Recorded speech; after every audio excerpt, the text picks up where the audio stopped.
Howdy. So this is going to be a bit of a different video than normal, but figured I would make it anyways, just to show some stuff.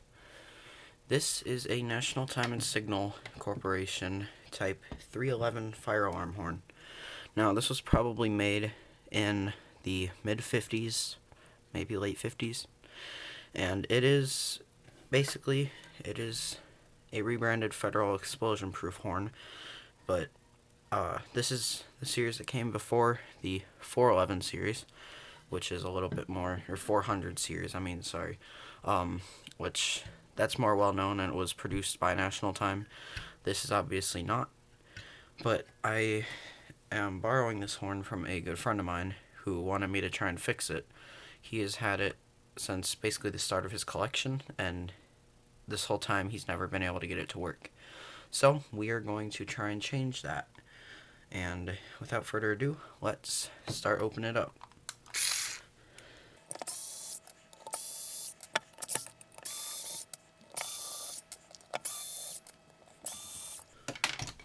Alright, all the screws are out.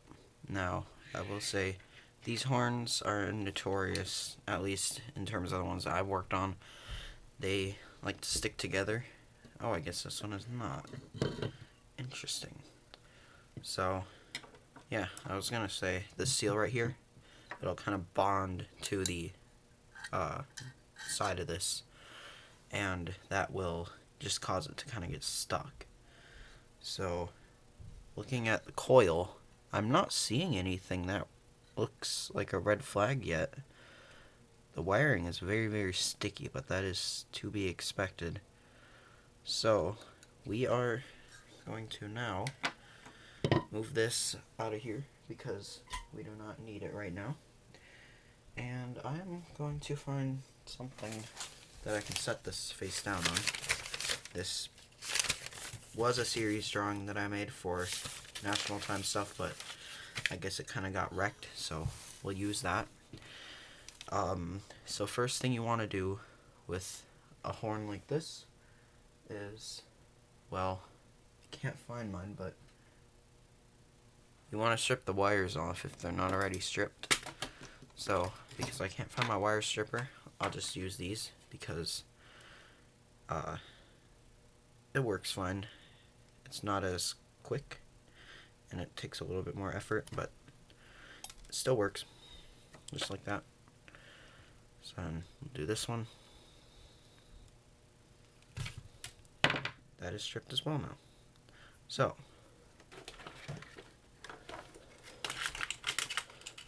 if I can get this out of here. So, you want a multi-beaner like this. It doesn't have to be anything fancy. I don't really know, compared to a lot of multimeters, how fancy this one is anymore. It's kind of older, but it still works. So, you want to make sure you've got your stuff plugged in on the fused and common. Then you want to switch this up to continuity. So this one shows this. Some will just show a 1, but this one just shows open if there's nothing going through. But if I cross these, you'll see that it shows short, and it will it'll beep at you. So let's see here. Interesting. You hear that? That means that our coil is good.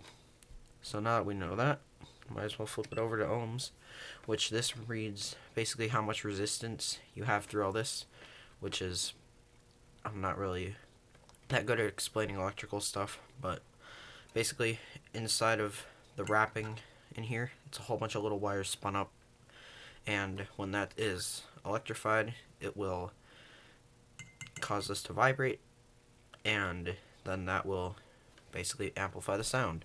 So that there's got to be enough resistance to the point where it can do that. So if there's just a short from this wire to this wire, for example, that's not going to work. But if this wire is going all the way through the coil and coming out right here, that is a very good thing. So we are going to try this. Let's see.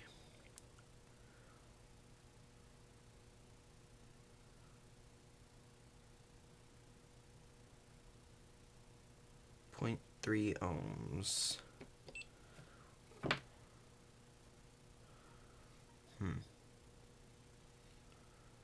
Yeah, I'm not sure. Well, there's only one way to find out.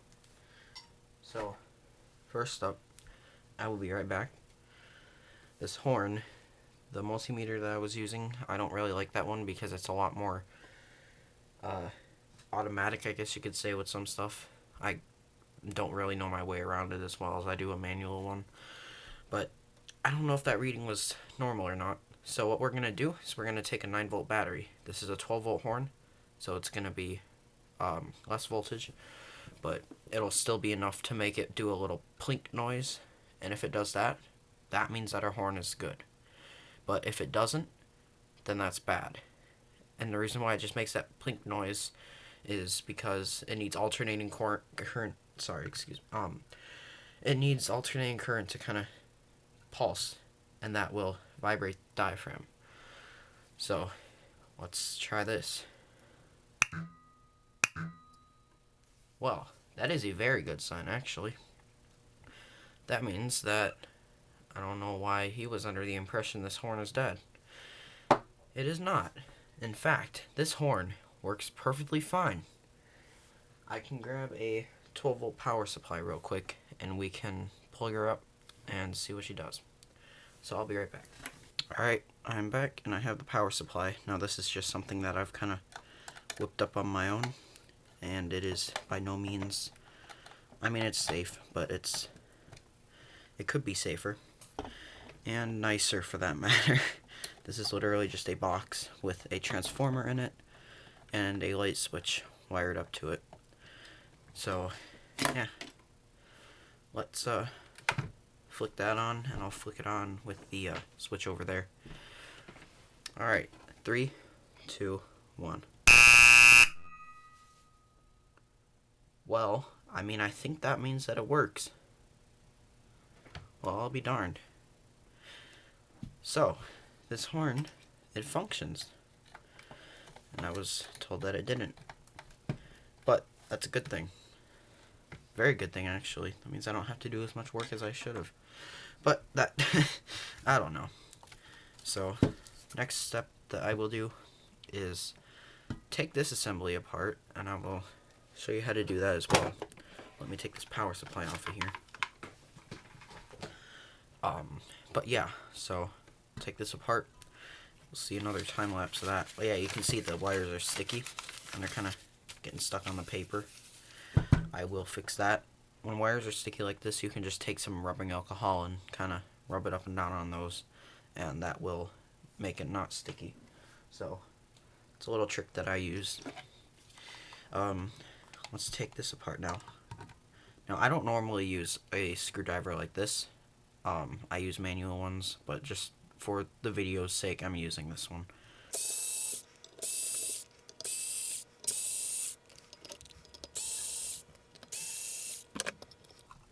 Alright, all of our screws should be out now. Take these out, and I'm pretty sure this gasket's going to be stuck.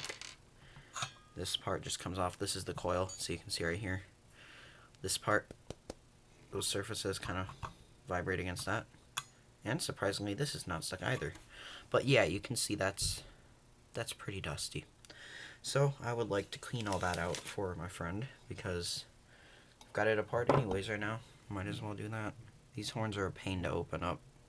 I mean, they're not horrible, but in comparison to something like, oh, I don't know, a Simplex 4040, there's, well, actually, that's not a good example at all.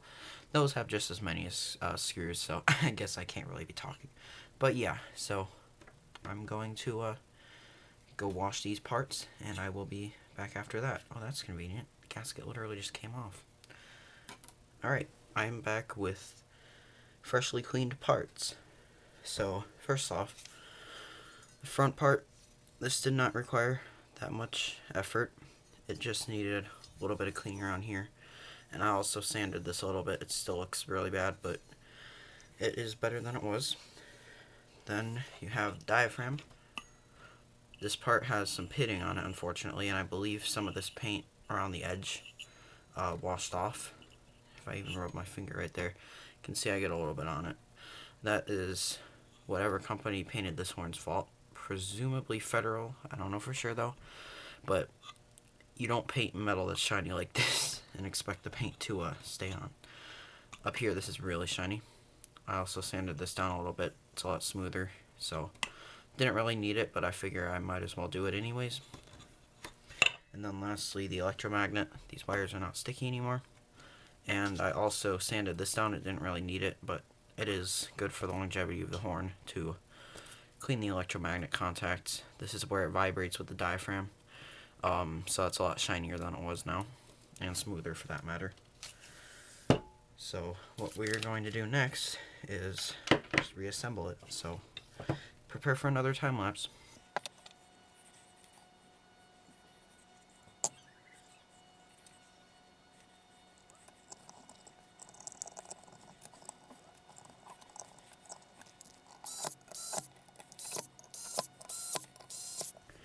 Alright, now the front part is reassembled. As you can see, that looks a lot cleaner than it did. Holy cow. Alright, so the back part I did not really do any work to because it didn't need it. It's a little dusty, but a little dust didn't hurt anyone. And this is absolutely crazy to me that this UL sticker is such intact.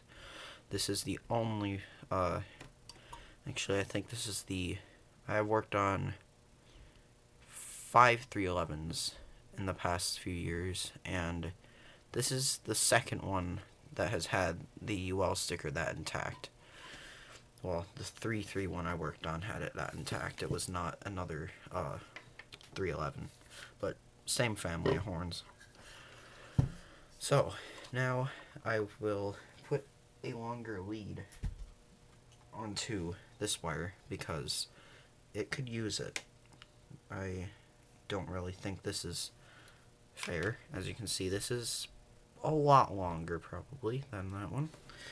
So I'm going to measure this out. And I'll just take that for the sake of... Yeah, I'll just cut it there.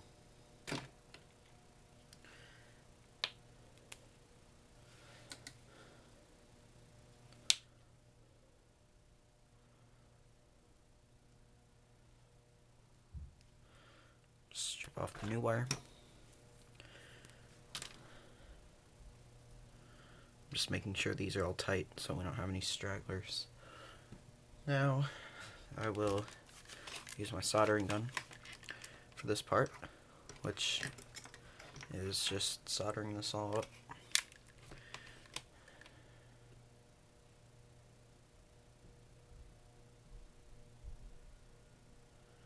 I'll let this heat up.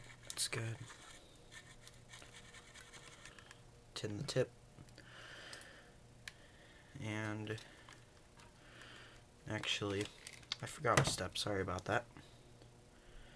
I'm going to twist these wires together first.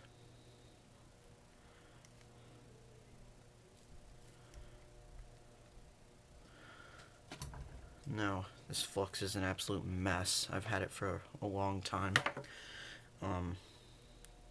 Got a little bit on here. This just helps the solder flow better, and it makes a stronger connection. So, get that on there. Now, we do need the soldering iron. Now, I don't know if it's in frame or not, but I've got solder wire. I'm going to get a little bit of that on the tip, just so that we have enough. Now,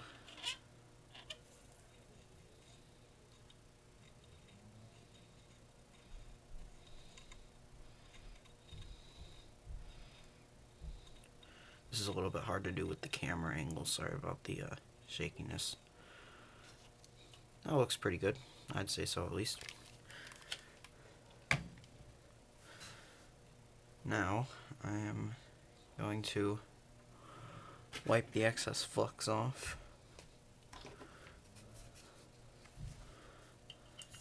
A little bit down on that wire.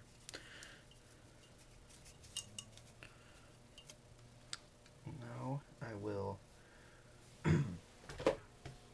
This is heat shrink tubing. It's purpose is in the name, heat shrink tubing. And basically what it does is, it is like a wire coating that is not on a wire. And when you heat it up, it'll shrink down. Now, for the people that know all this stuff, I apologize for lecturing you on basic things, but a lot of people here probably are watching this for support, so I figure I'm going to cover everything anyways. Just heat this up with a lighter.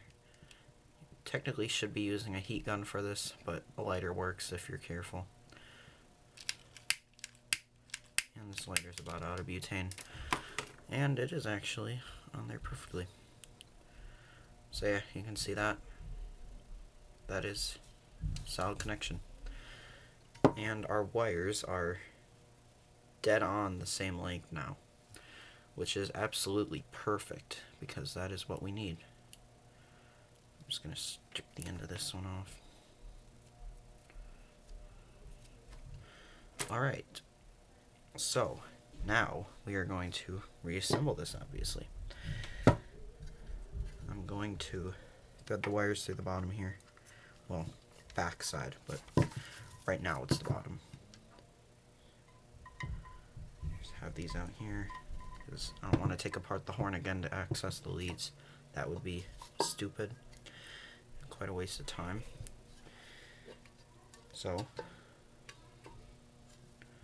just lining this up the right way. You can line them up however you want, but I would prefer to line it up the way that it should be.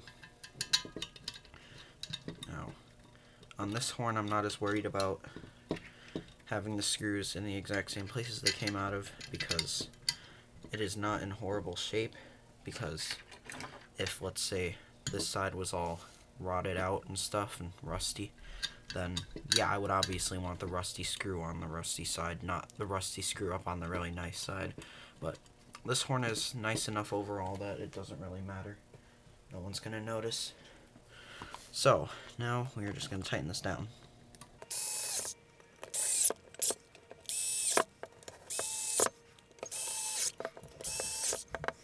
Alright, the horn is all back together, and that took a lot shorter than I was expecting it to. Mostly because of the lead situation. So, we might as well fire it up and give it one last test. Yeah, these leads are real nice.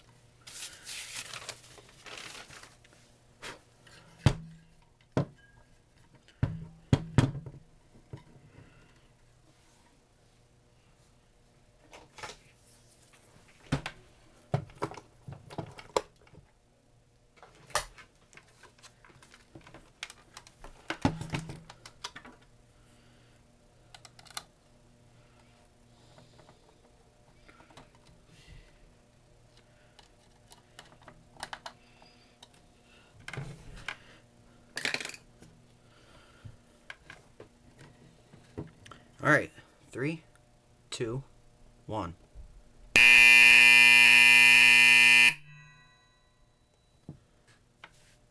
I'd say that works real nice. And that about wraps the video up. So, thank you for bearing with me on my rambles, and I hope you learned something from this, because that is pretty much the point of me making this video. So without further ado, over and out.